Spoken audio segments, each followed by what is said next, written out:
joined by Brent Grant here at the Sony Open in Hawaii. Thank you for joining us. This is your fourth appearance at this event. Can you just open with your thoughts on being back here this week? Obviously, it's a good thing, and I'm very thankful to just be here. Back home is always a good thing, but I don't think there's a better place to start the season. I think pretty much everybody feels that way. Even though it's obviously a little bit more expensive than the normal event, it's a little bit further than the normal event. It doesn't get any better than looking at the Pacific Ocean and being right there as you're hitting balls, and all the people are so happy to have us here, and we're so happy to be here, and just thankful and really looking forward to the opportunity. Absolutely. You mentioned it was the start of your 2023 calendar year here this week. This is your 8th start of the 2022-23 season. The last time we saw you was at the RSM Classic in November. How do you feel about your game entering this week? We worked really, really hard, although it seemed like it was about a couple of weeks off season, and I think it was about a month and a half. But we rested a little bit and got the body exactly where it needs to be, and then really turned it on the last couple of weeks. And the game, while it's not easy, it feels effortless. And so, we're going to go out here and definitely try to get it done. Very good. With that, we'll open it up to questions from the group. What were the other four? Were they all exemptions, or were there some qualifying? So last year I got pulled off of the Monday qualifier. Paul Gallo came and got me, and they gave me a sponsor's invite last minute. Obviously, with what was going on overseas and around here with COVID and stuff like that, the field was actually dropped lower than anybody really expected. Spot field. Yeah. And then I got pulled off the course, I think on the 5th hole, and got a surprise. And then the one before that was a Monday qualifier, and then the Governor's Cup exemption was my first one in 2017. Okay. What's it like to play a home game like this, and where do you stay? What is the extent of your presence here still, or are you just based in Florida? So I live in Arizona, and I moved out of the islands in early mid 2018, and I've been coming back once a year since then for this event, and then. So we call it Hanai family. So it's not blood related, but it's family that I've been very, very fortunate to be a part of, and obviously I graduated high school here, so I've got plenty of friends and family that are still here, I'm actually staying at the Kahala for the first time ever, which is not the worst thing in the world. So I'd never even stepped foot in the hotel before Sunday night, so it was. It's a special treat, and again, very thankful. How far of a drive is your high school from here? And when you were going to high school, how did you view the Kahala? Did you sort of view that as like that's the type of place where rock stars are? Oh, absolutely, yeah. I mean, even Waialae Country Club was when I first started playing golf was kind of the peak of Hawaii golf. Obviously having a PGA Tour event here helps that. And then, you can basically just jump on the H1 and go down, get off on the Nimitz Highway exit there, and then take a right, head up to Salt Lake, and you're right there at Marlow High School. And I think it's about a 20-25 minute drive, depending on traffic. It could be 45 minutes, it could be an hour, who knows. But right now, I think it'd be about a 25 minute drive. This wasn't your home course? No, it wasn't. I grew up at Navy Marine Golf Course right across from the airport. So my dad was in the Navy for 30 years, and I got dropped off at 7 o'clock in the morning and picked up at 7 o'clock at night. What was your first time playing here? First time I played here was, I think, at a U.S. Open qualifier in like 2014 or 2015. And it still is a very, very exclusive country club. So no member ever hosted you or anything? No, not before that. No, I didn't know any. So for me, not being in the junior golf scene and not really being a part of the mainstream Hawaii golf thing until many years after high school, I never came out here. And then when I qualified through that Governor's Cup tournament, E.J. McNaughton and a bunch of other members decided that they wanted to get together and host me a bunch before. I think it was like November to January, and that was 2 of the best months of golf I think I've ever had. And I got to spend every day here and have meals here and learn not just about golf, but just how to be a grown person, because I was starting to become an adult at that time. But, And after the Sony Open, they pretty much kicked you back to the crib. yeah, funny enough, it's every single time I've ever made a phone call here, they've been so welcoming. And this week, I asked, hey, can I come in Sunday afternoon and hit some putts, even though the course was closed, and they said, yeah, no problem. And everybody here is still the same crew, and I'm really thankful to have it as home away from home. So it's kind of cool. Can you talk about the fact that, before you had to be the top 125 to keep your card? That's going to change. How difficult is that from your standpoint? Well, I mean, obviously, when you talk about just the number being less is an obvious statistic, but I would say the number one thing is that the optics of it make it seem a little bit more difficult to from a rookie standpoint, because you're really starting at what I would consider the C Tour. And there are a few guys that obviously will play really, really well. I plan on being one of them and getting into the elevated events this year, and certainly being inside the top 70. But my first reaction to it was that it seemed that the top guys really wanted to make sure that they stayed there. And the decision to make that top 70 thing was I don't think it was passed through everybody, but I could be wrong. But again, it's definitely more. It's the hardest thing to do now than it ever has been, to keep your card. And for those top 70 guys to be guaranteed into the elevated events next year, when you could miss it by one spot and you'd be outside looking in. So it makes it more difficult. Obviously, this tour is all about making your bones and paying your dues, and I'm perfectly willing to be on the C Tour for a year if that means that I'm in the elevated events next year and without a care. So. If you look across the landscape of tour, you see a lot of, well, you mentioned AJGA, but then you start looking at Texas, Arizona, Wake Forest. You came through junior college out of high school, is that correct? Yeah, I went to. Well, I didn't play golf in college until which would be considered my sophomore year. I played at Oregon State for 2 events total, and then went to BYU Hawaii on the North Shore over here. I knew the coach really well, and they offered me a scholarship to play, and I think I played 13 events, one of which being the national championship. But that was all the college golf I ever played. Why didn't you play your freshman year? My grades were terrible coming out of high school, and the community college I went to didn't have a golf team, and UH wasn't hiring. So.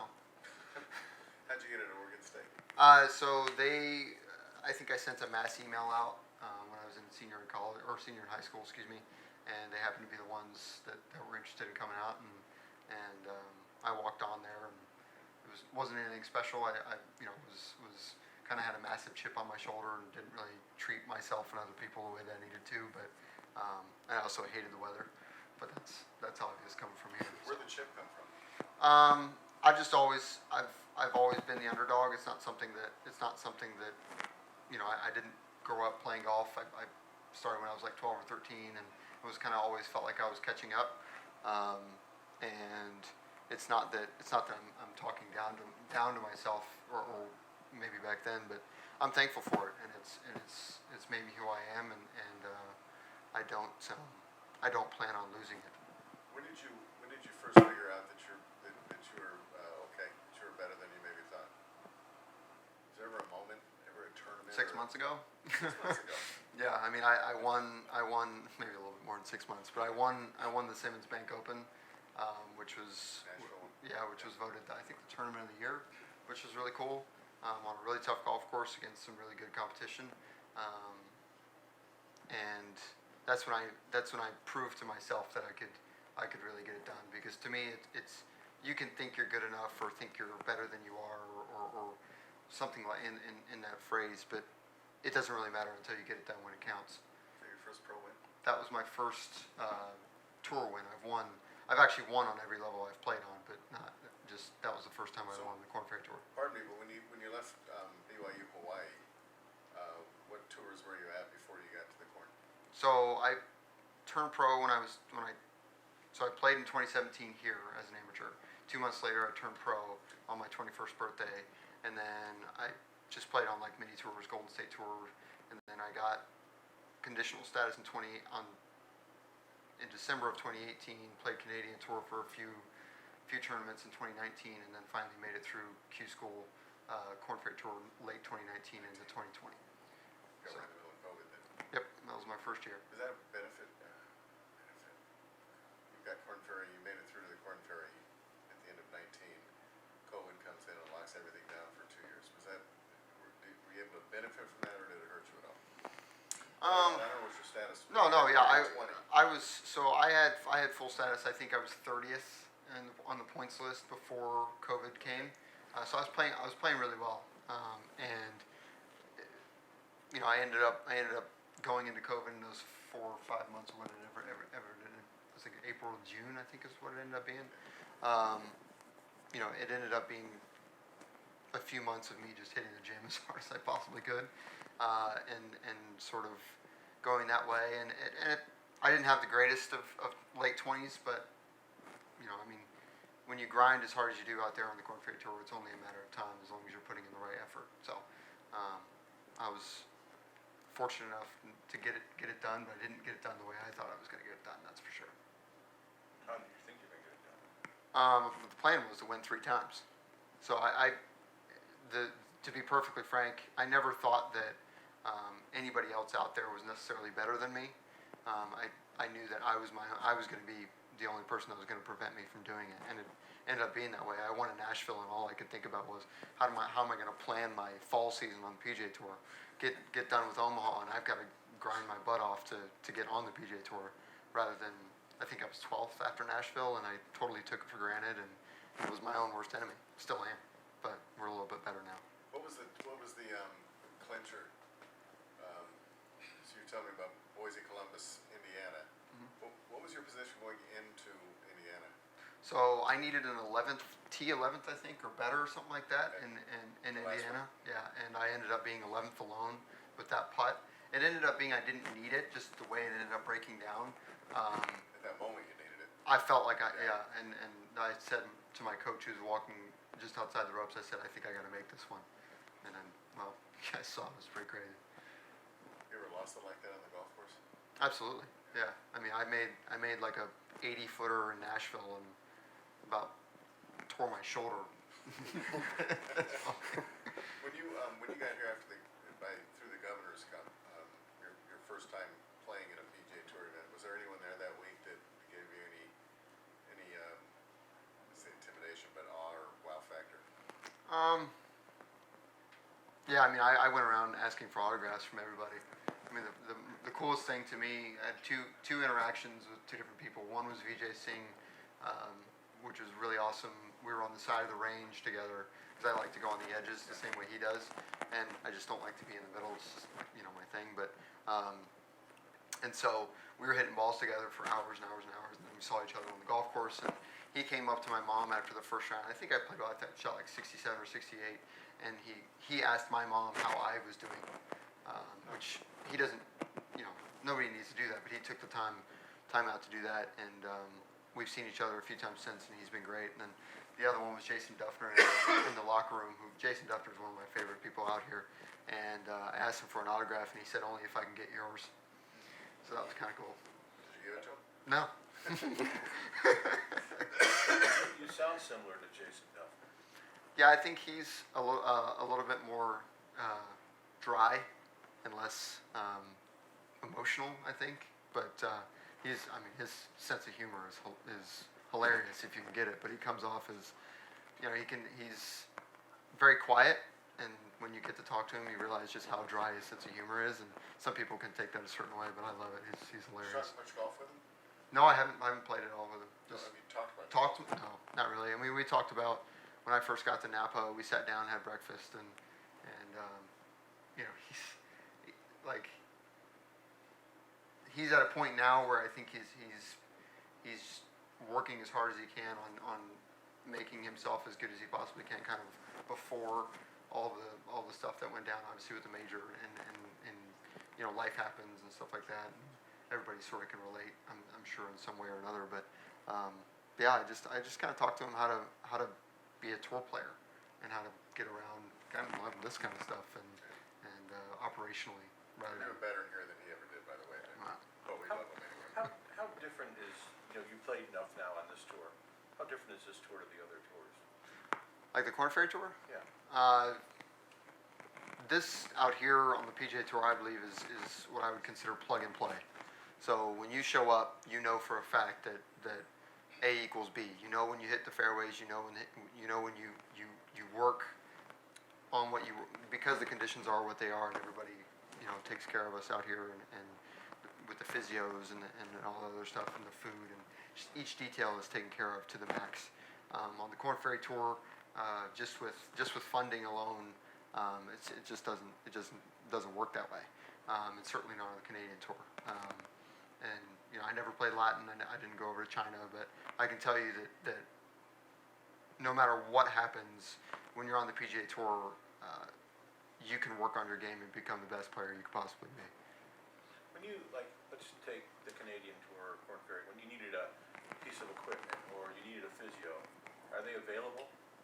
The equipment guys are usually pretty good. I mean, I've obviously got a great team over at Strixon and have for a few years, but physios weren't always there. We sat down with Alex a bunch and Brad McGahee and a few of the tournament operators and really talked through what we could do. Utah was probably the first event that comes to mind. They leaped at the opportunity to have multiple physios on site. Which was really great because obviously that week is right in the middle of summer and we're all coming off I think like a 10 or 11 tournament stretch. But yeah, some of the times they're there, some of the times they're not. It's not something, at least when I played, I think it's getting better now. But yeah, I mean it's I'm definitely thankful to be here for sure. Brent, did you get 500K to start the year? Yeah. How's that work? Has that already been deposited? Yeah. So I believe correct. This could be completely wrong, but what I was told was that all of the rookies had to take it, and anybody that didn't play the year before. So, for example, Michael Gligic played the year before on the PGA Tour and got back on the PGA Tour. He could defer it. I could not. I don't know why that is. It's just I'm assuming for tax purposes or whatever. But So you don't get paid until you surpass 500. that's correct. Okay. You like that? To be perfectly honest with you, it definitely feels like a loan that I'm paying back. I'm sure there's an economical phrase that I could use that I'm probably missing. You're right, it's a loan that you're paying back. So what you guys will find is that I can tell you exactly what I'm thinking, and when it comes to the 500K, it seemed to me that while it is an amazing thing, and I wouldn't be here without it because I couldn't afford to come here without it. It seemed to me that what I would be asking for if they didn't want me to pay it back would be virtually impossible, because what they're basically saying Well, is. let's say that one more time. So if I say, oh, well, why do I have to pay this back? Oh, I see what you're saying. Right? Like, I'm not in the position, nor do I have the information to say, well, this is why we can't pay it back. Because to me, if I were in their position, I'd be like, well, no, you're going to make more than 500K. We're giving you this to start, get you off the ground like an investment. And then once you've paid it back and you're in the black, you're good. So, business 101, right? I mean, money begets money, right? So you start with 500K, you pay off the credit card debt, let's say you've got 300K in the bank to start the year, and that's more than most guys need to operate on the PGA Tour. But and it's allowed me to be in a position to not have credit card debt. So From the Golden Gate through Canada, did you ever come close to running out of money? I Or how had, did you when find I it? played this tournament in 2018, I had $100 in my bank account when I left the island. So How'd you get off the island? You already had a flight. when I left the island, yeah. But you had credit cards you were using. Actually, at the time, I didn't even have a credit card. So I didn't actually get my first credit card until after I could guarantee that I would never be in debt. Okay, so let's back up for a second. So you had $100. Mhm. So how do you go from there? Well, I get a loan from my grandfather for $2,500 to pay off debts that I did have, country club, you know, my trainer, coach, whatever. And then I think I played in a tournament or two over the next 3 months to make some money on my own. Met a couple of people here that supported me, and then worked out a business deal. Basically, it was the same kind of thing, investors and whatnot. And then yeah, I think I won an event in like September or later that year where it kind of cleaned the slate. I think I got 15 grand and kind of started from there and paid for Q school and whatnot, and then got through and went from there. You ever nervous On the golf course? with the spreadsheet, the balance sheet? Yeah, I mean it's definitely not great having to go off your Chick-fil-A app for meals that you've accrued over a 2-year span and basically not having any money to pay for food. But yeah, I mean it's people don't. The only thing I could relate it to is the guys I know that are in the minor leagues in baseball. The guys that get paid a couple $1,000s a month for 3 months of work or whatever it is, and they got to sit there and go find a job and whatnot. And I was fortunate enough to have the Golden State Tour and the Outlaw Tour to be able to play and to make, you know, a couple grand here and there. And then that kind of kept me afloat. And then I had, you know, like I said, a couple of people, you know, loan me some cash. And that was Do you it. still have a relationship with those people? Oh, absolutely. I just saw them the other day actually driving down the street. Yeah, they're awesome. Maybe, yes. Yeah, no, they're awesome. Yeah, it's. I wouldn't. Again, each level that I've played on, I've been fortunate enough to find people that have helped me out, and I still keep in contact with them, and always there to help because they help me. Did you have a contingency plan for professional golf? Yeah, when I told myself that if I was still on the Corn Ferry Tour after 27, I'd turn in the military. So 27, yeah. So I turned 27 in a couple of months. So Okay. we're ahead of schedule. That's why you celebrated that putt. Yeah, yeah. So when you, like, I knew that I could make it once I had won on the Corn Ferry Tour, and if I had to play another year on the Corn Ferry Tour, it wouldn't have been the worst thing in the world. It just means that I wasn't ready. But we proved that we were and are. One more. Oh, go ahead. Finish your line. You stayed with friends in 2018? I did, yeah. I stayed Makakilo side, so that's west side of the island, and then just drove in. What's the biggest difference between staying with them and staying at the Kahala? I don't have to answer to anybody when I wake up in the morning. I don't have to. I mean, I can come down and walk down the street and go to work. And when I wake up in the morning, I see, you know, the beautiful mountains, and then I come out here and go to the gym or go have breakfast, and I'm watching the sun come up right off the ocean. I'm as relaxed as I think I've ever been playing a PGA Tour event. Did you ever sleep in last the car one. ever? There was one Monday qualifier. I had like a 7 o'clock tee time in Louisiana. I like flew over when I had conditional status, and the hotel didn't just screwed up with booking or something like that. I was in the car, but How'd you do? missed it by a mile. Yeah. I'm sorry, can I ask one other thing? Yeah, last one. You talked about, you used to go 7 in the morning, 7 at night, where you used to play on the base, right? Mhm. Is that right? So how long did you do that? And I guess the other question is how did you actually get into golf? So I played baseball for probably about 10 years, and threw out my arm, couldn't play anymore. And so every day during the summer, my dad would go to work right down the street. Name Marine Golf Course is literally outside the base gate, and he would drop me off in the morning and then come pick me up at night. I mean, but how do you kind of, I mean, I understand that part, but I mean, had you ever done it? You pick up a club? You know, Yeah, do it? he taught me kind of the ropes, and then the rest of it was just on me. I didn't have a coach until after I turned professional. Where'd your dad retire as? Command Master Chief, Yep, on the Blue Ridge. And where else did you go? Where did he go, I guess, that you went with? He retired in Japan, and then flew over to Colorado, which is where his family's from, or my family's from, and then they just moved to Arizona. Yep. All right. Thank That's you, it. Brent. Yep. All right, Man, cool. Thank you. 40 out, so